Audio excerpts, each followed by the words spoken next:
একটু ধৈর্য সহকারে শুনতে হবে।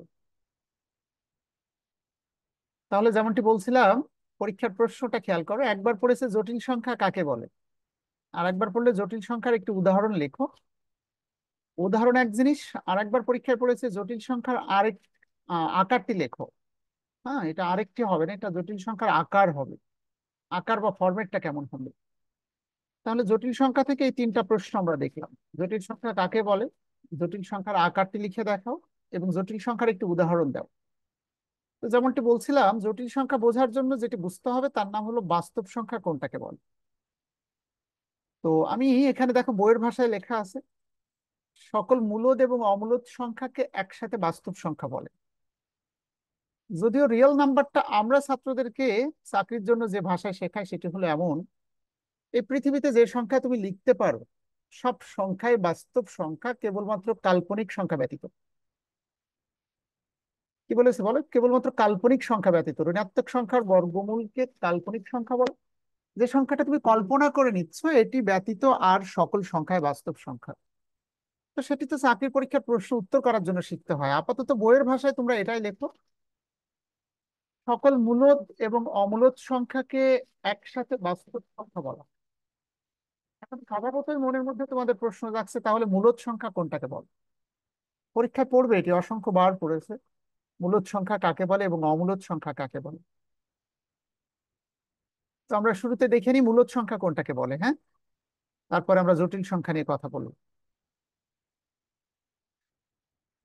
খুব সহজ করে যদি বইয়ের ভাষা লিখতে চাও, তাহলে মূলদ সংখ্যার ডেফিনেশনটা এভাবে লিখতে পারো, যে সংখ্যাকে পি বাই কিউ আকারে প্রকাশ করা যায় তাকে মূলদ সংখ্যা বলা হবে। যেখানে পি এবং কিউ পরস্পর পূর্ণ সংখ্যা। আমি আবারও বলছি, যে সংখ্যাকে পি বাই কিউ আকারে প্রকাশ করা যায় তাকে মূলদ সংখ্যা বলে। এখন এই যে বইয়ের ভাষা, এটি বেশ ডিফিকাল্ট অনেকের জন্য আন্ডারস্ট্যান্ড করা। তো আমি একটু সহজ করে বোঝানোর চেষ্টা করি। মূলদ সংখ্যা কাকে বলে, যে সংখ্যাকে পি বাই কিউ আকারে প্রকাশ করা যায় তাকে মূলদ সংখ্যা বলে। অন্যভাবে বলা যায়, আবার ব্র্যাকেটে লিখতে হবে, যেখানে পি এবং কিউ পরস্পর পূর্ণ সংখ্যা। পূর্ণ সংখ্যা কোনটাকে বলে, হোল নাম্বার। যেমন দুই একটি পূর্ণ সংখ্যা, আমার দুইজন বন্ধু আছে। তিন একটি পূর্ণ সংখ্যা। ঠিক আছে, ধনাত্মক ঋণাত্মক বিষয় না, কিন্তু পূর্ণ সংখ্যা হতে হবে। তাহলে অপূর্ণ কোনটা, আমি যদি বলি আমার 5.5 জন বন্ধু আছে, এটা অপূর্ণ সংখ্যা। তাহলে পূর্ণ মানে হোল নাম্বার। ঠিক আছে। So, এখন আমি যদি হাসিবকে প্রশ্ন করি, অনলি 5 টাকা এটি একটি পূর্ণ সংখ্যা, এটাকে কি মূলদ সংখ্যা বলা যাবে।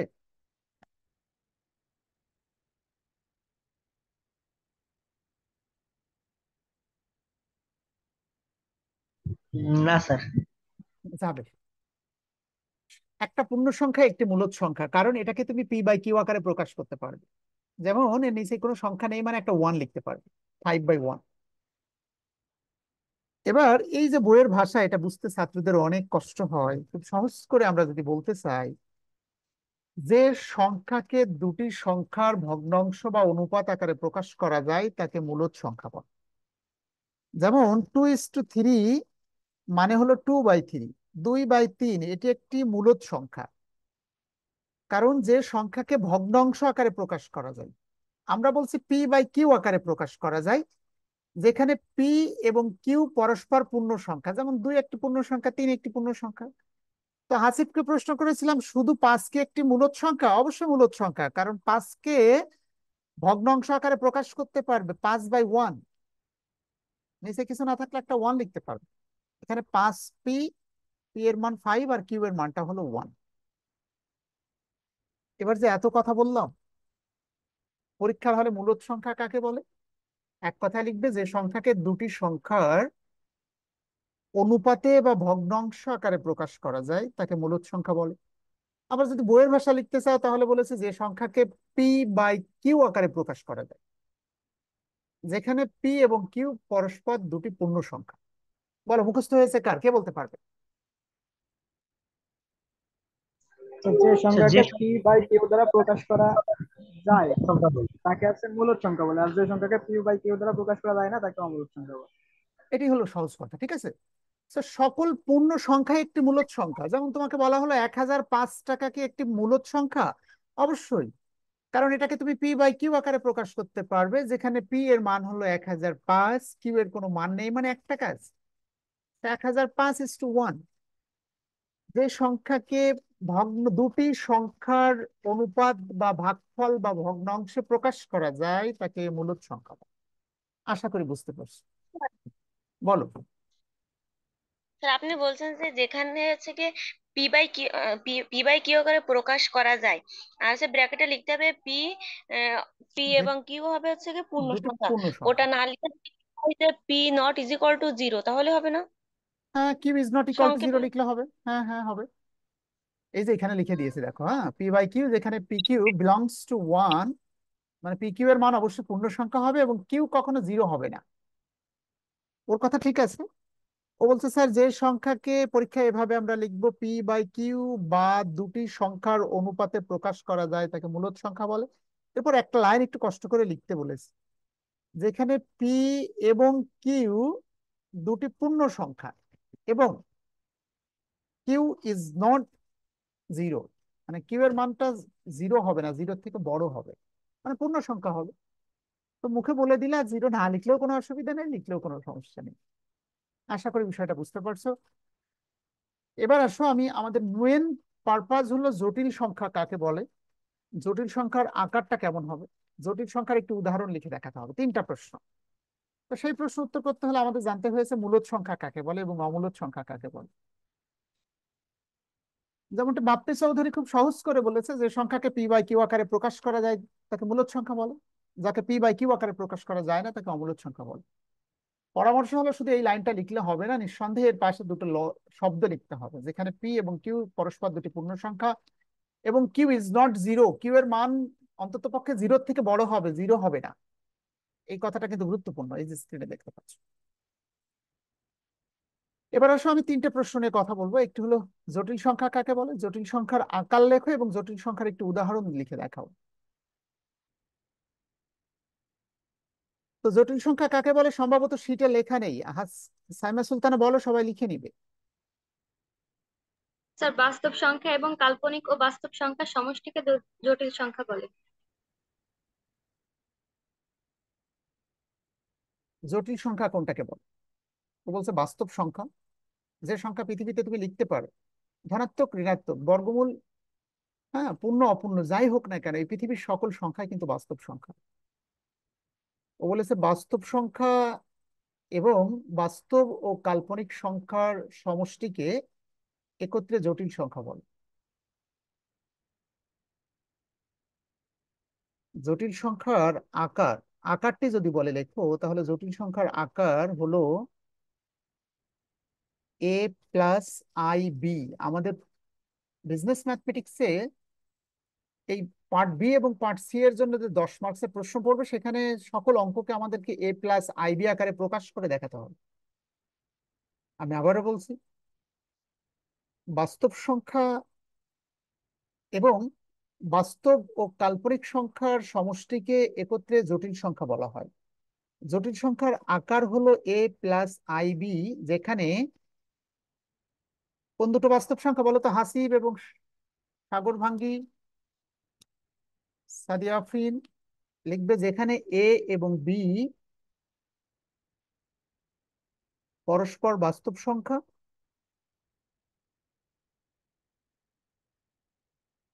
যেখানে এ এবং বি পরস্পর বাস্তব সংখ্যা এবং আই হলো কাল্পনিক সংখ্যা।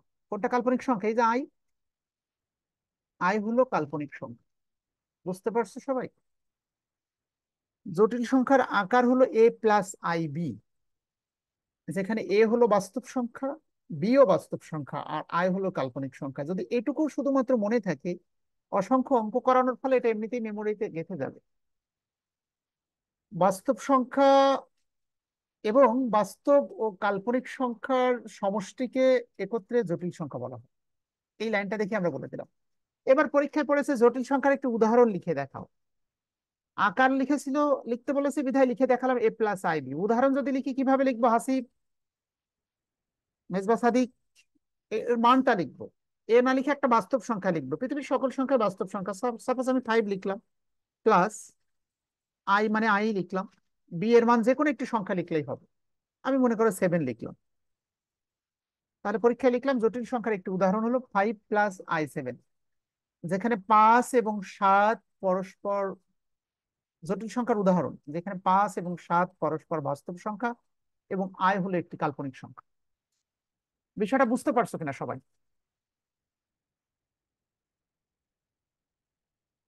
বলো হাবিবা এবং লামিয়া, তোমরা দুইজন বলো দেখি তাহলে এখন। এই যে জটিল সংখ্যার একটি উদাহরণ আমি এখানে পরীক্ষায় পড়েছে, লিখে দেখিয়েছে, দেখো 2 + 5i। তোমরা হয়তো ভাবছো স্যার আপনি তো লিখেছেন 2 + i5 লিখলেও হবে, 2 + 5i লিখলেও হবে, কোনো অসুবিধা নেই।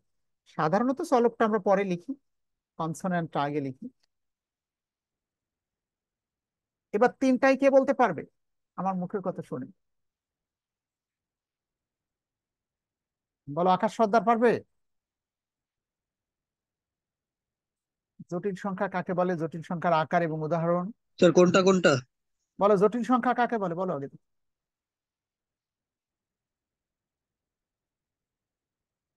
জটিল সংখ্যা কাকে বলে? বাস- বাস্তব ও কাল্পনিক সংখ্যার সমষ্টি। a + ib বা bi একই কথা, হ্যাঁ। বাস্তব সংখ্যা এবং বাস্তব ও কাল্পনিক সংখ্যার সমষ্টিকে একত্রে জটিল সংখ্যা বলে। পরীক্ষা যদি জটিল সংখ্যা কাকে বলে পড়ে, তাও সংজ্ঞাটা লিখে হাসিব এই আকারটা লিখে দেখাবে, যেখানে জটিল সংখ্যার আকার হলো a + ib, যেখানে এ হলো বাস্তব সংখ্যা, বি হলো বাস্তব সংখ্যা, আই হলো কাল্পনিক সংখ্যা। আর উদাহরণ লিখে দেখাতে বললে যে কোনো একটি সংখ্যা লিখলেই হবে, যেমন 2 + 3i, এটা একটি জটিল সংখ্যা, এটা জটিল সংখ্যা, জটিল সংখ্যা। বুঝতে পারছো সবাই? পরীক্ষায় এভাবে লিখতে পারবে না এখন, এই যে কিভাবে লিখেছে, এটা কেন লিখেছে, ক্লিয়ার তো সবার কাছে?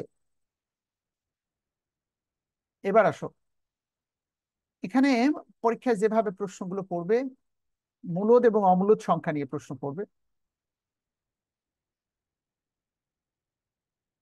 তো মূলদ সংখ্যাটা তো বুঝতে পারছো, অমূলদটা তোমাদের বোঝানো হয়নি। তো এখানে বেশ কিছু প্রশ্ন এখনো আমাদের আলোচনার বাইরে রয়েছে কিন্তু। তো আমি সম্ভবত লাস্ট যে ক্লাসটা তোমাদেরকে নিয়েছিলাম, সেখানে সম্ভবত জটিল সংখ্যার মডুলাস কিভাবে ক্যালকুলেশন করতে হবে এটি শিখিয়েছিলাম, মনে আছে মেজবা সাদিক, হাসিব তোমাদেরকে?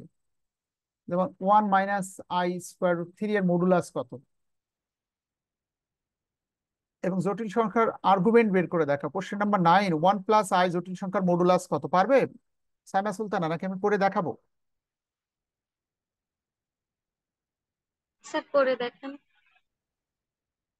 তো সবাই লেখো, উপরের খাতা টাইটেল লেখো, জটিল সংখ্যার মডুলাস নির্ণয়। আমরা এখন কি শিখবো বলো?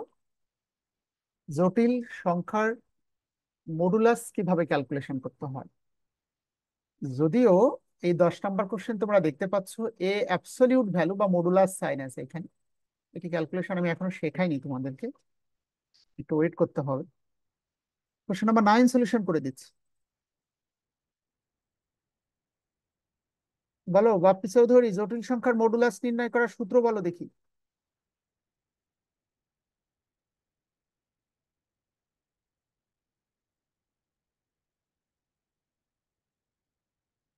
দেখো আমরা জানি মডুলাস, শেখানো হয়েছে না তোমাদের এটা?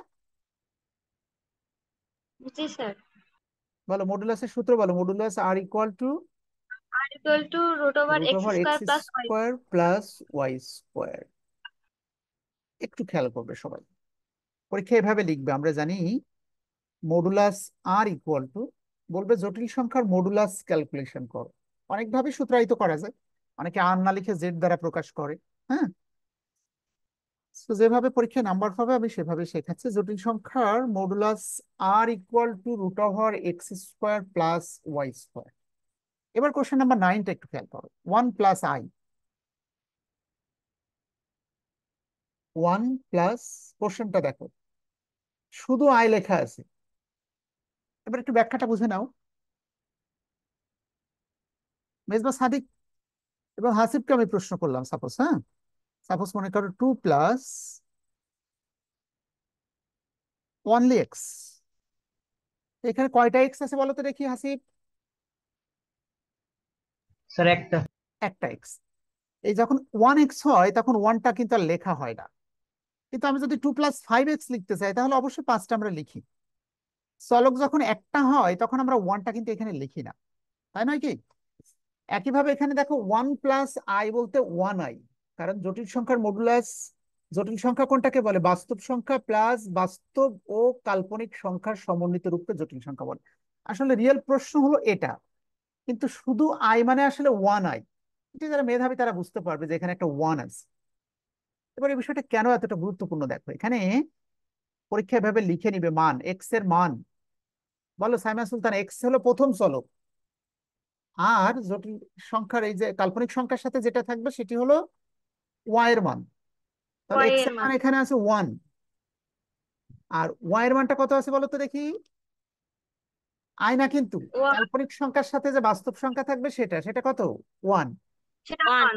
কিন্তু সেটা +1 নাকি -1 স্পষ্ট করে লিখতে হবে। এখানে কোন সাইন আছে দেখো তো?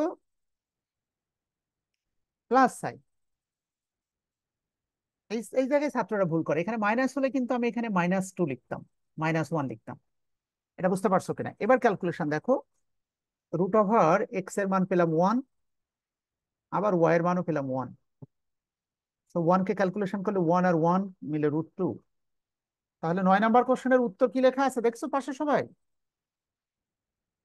জি স্যার, √2। বুঝতে পারছো সবাই? তাহলে এখন আমাকে একটা করে দেখাও তো দেখি। আমি জাস্ট 2+3i, এটা একটি জটিল সংখ্যা, এটার মডুলাস নির্ণয় করে দেখাও তো সবাই। পরীক্ষায় ঠিক এভাবে করবে যেমনটা আমি করেছি, লিখবে আমরা জানি মডুলাস r = √x² + y²। 3 ভাবে আমি এটা ক্যালকুলেশন করতে পারি, বাট সব থেকে ইজিয়েস্ট ওয়ে হলো এটা।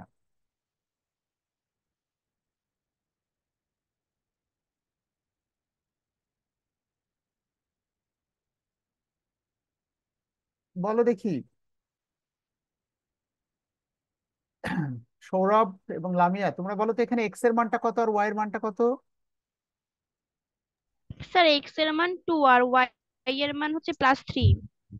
হ্যাঁ, ওয়াই এর মান +3, ধন্যবাদ। এখানে মাইনাস থাকলে সেক্ষেত্রে আমাদেরকে কেয়ারফুল থাকতে হয়, প্লাস হলে তো আর কোনো সমস্যা নেই, তাই? মাইনাস হলে কেয়ারফুল থাকতে হয়। So r = 2² + 3²। 2×2=4, 3×3=9। আশা করি সবাই বিষয়টা বুঝতে পারছে। সো এখানে আরেকটি প্রশ্ন আমরা দেখলাম, জটিল সংখ্যার মডুলাস ক্যালকুলেশন করতে বলা হয়েছে। কোশ্চেন নাম্বার 18 করে দেখাও তো সবাই, দেখি এবার উত্তর মিলে কিনা। 18 করো বাপ্পি চৌধুরী।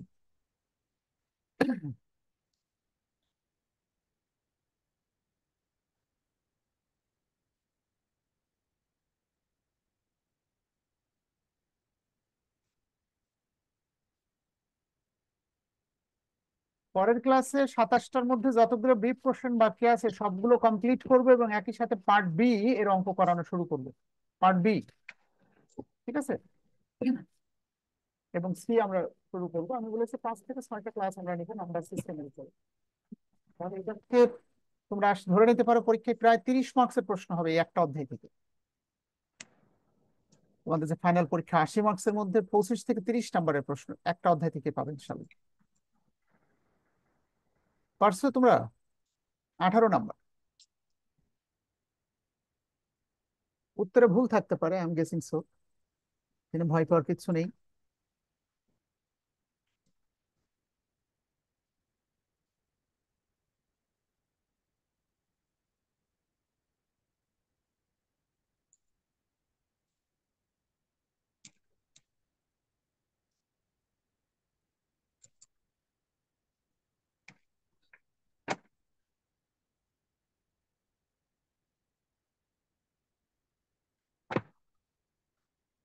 তো 2 হয়েছে।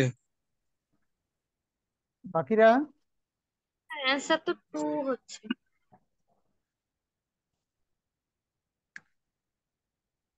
সবার কি 2 হয়েছে দেখো তো? তাহলে আমি অনুমান করছি এটার উত্তরে ভুল লেখা থাকতে পারে, ঠিক আছে? আমি অবশ্য ক্যালকুলেশন করে দেখবো যদিও। তারপরে তোমরা যে প্রশ্নটা বলেছো এটি দেখি, এটি 1+i²। হ্যাঁ, এটা 2 ইজ দ্য কারেক্ট অ্যান্সার। এটা এখানে কম্পোজ করা মানে এখানে উত্তরটা লেখা ভুল আছে, হ্যাঁ? মানে জটিল সংখ্যার মডুলাস থেকে এখানে 2টা প্রশ্ন আছে, বাট আমার ডায়েরিতে প্রায় 7 থেকে 8টা প্রশ্ন যা বাংলাদেশে পড়ছে এখানে কম্পোজ করা আছে। সেই প্রশ্নটার উত্তর হবে 2। ঠিক আছে, 2 কার কার হয়েছে দেখো, তাদের সঠিক হয়েছে।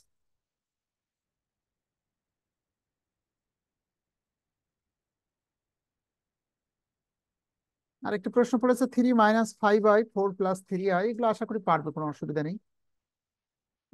1 + i⁻³ 1 - i⁻³ দুটোরই উত্তর 2। হ্যাঁ, দুইটাই পরীক্ষায় পড়েছে, একবার প্লাস দিয়ে পড়েছে এখানে, একবার মাইনাস দিয়ে। 2 হয়নি এমন কি কেউ আসো যে আমি করে দিলে ভালো হয়? Anybody else? পারছো সবাই?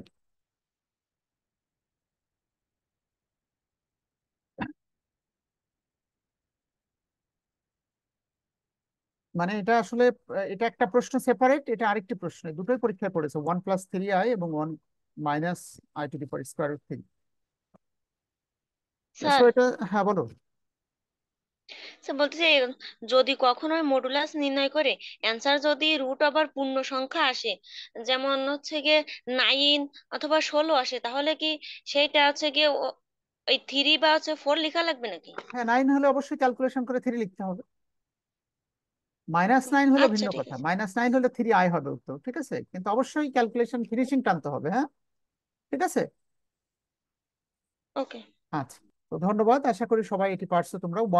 তারপরে দেখি কার কার সমস্যা হলো, এটা একটু দেখি। 1 - এটা, তো বুঝতে পারছো এক্স এর মান হলো, এক্স এর মান এখানে অনলি 1। আমি জাস্ট এখানে এক্স এর মানটা 1 লিখে নিলাম, প্লাস ওয়াই এর মানটা এক্ষেত্রে কিন্তু মাইনাস, মাইনাস আছে দেখো, ওয়াই এর মানটা মাইনাস, আই কিন্তু লেখা যাবে না, √3। সো 1 প্লাস থাকলো আপাতত, মাইনাসটা আমরা রাখলে এটা কাটাকাটি করলে -3 হচ্ছে। সো প্লাস মাইনাস, তোমাদের উত্তর কত হয়েছে সাইমা সুলতানা? +2 নাকি -2? Sir sir +2। মাইনাসে মাইনাসে প্লাস, √3, অনলি 3 হচ্ছে, তো 3 আর 1 4, 4কে ক্যালকুলেশন করে 2 উত্তর। মানে এটা নিয়ে অনেকে কনফিউজ হয়ে যাওয়ার দরকার নেই, যে এখানে মাইনাস আছে, তো মাইনাসটা যে বাইরে স্যার আছে ওটা কি? দেখো, ভিতরে না। একটু দেখে নাও হাসিব, এই মাইনাস যদি এখানে আমি তোমাকে হাসিব শুধু -1কে স্কোয়ার করতে বলি, তাহলে কিন্তু তুমি কি মাইনাসে মাইনাসে +1 লিখবা কিন্তু, কথা সত্য কিনা? জি স্যার। কাজে এই মাইনাসের কারণে কিন্তু মাইনাসটা যখন স্কোয়ার হয়ে গেল তখন কিন্তু সে প্লাস হয়ে গেল, আর এটার সাথে এটা কিন্তু অনলি 3 টাকা থাকে, ওই 3-এর সাথে এই প্লাস এসে যোগ হয়ে 3 আর 1 4, 2 দুগুণে 4। জি স্যার, ব্র্যাকেটের ভিতরে আছে তো। হ্যাঁ হ্যাঁ হ্যাঁ, বুঝতে পারছো? সো জি স্যার। আশা করবো যে তোমরা এই বেসিক আজকে যে পর্যন্ত আলোচনা করলাম এটা নিয়ে বাসায় স্টাডি করবে। আমরা ঠিক